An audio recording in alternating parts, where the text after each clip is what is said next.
Ai prefetti il governo ha lasciato l'onere di gestire il rientro a scuola il prossimo 7 gennaio e il nodo è quello dei mezzi pubblici che servono per riportare i ragazzi in aula, considerando che i pullman possono viaggiare per disposizioni del DPCM al 50% della capienza. Indispensabile quindi coinvolgere i servizi di trasporto privato. La Regione Veneto ha già preparato un piano con 3 scenari, tra questo anche quello in caso di lezioni in presenza del 75% degli alunni. Hanno stabilito il 75%, con l'80% direi che ci siamo, perché di fatto cambia poco.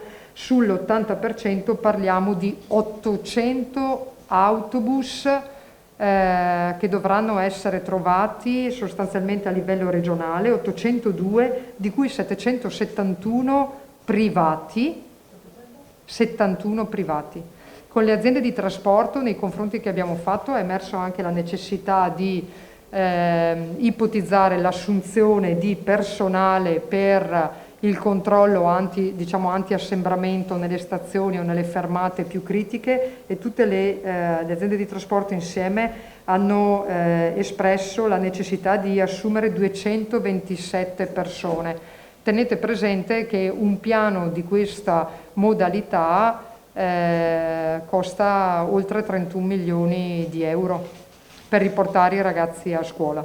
È stato escluso il doppio turno, ed è stato escluso sia il doppio turno mattina-pomeriggio sia il doppio turno 8-10. Invece è stato mantenuto, a seconda degli accordi tra scuole e aziende di trasporto, la possibilità di entrata fino alle 9.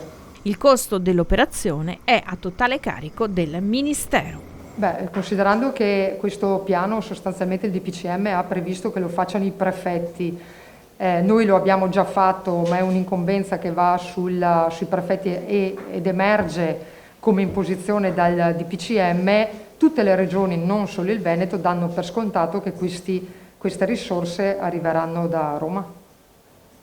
Non c'è nessuna regione che sta ragionando in termini di sostenere con il proprio bilancio questi costi, ma perché le regioni non sono nelle condizioni di poterlo fare.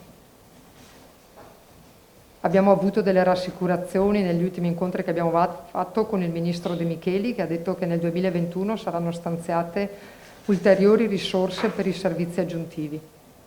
Però ovviamente non sono quantificate, non ho idea se loro abbiano idea di quanti soldi servono per portare a scuola il 75% dei ragazzi.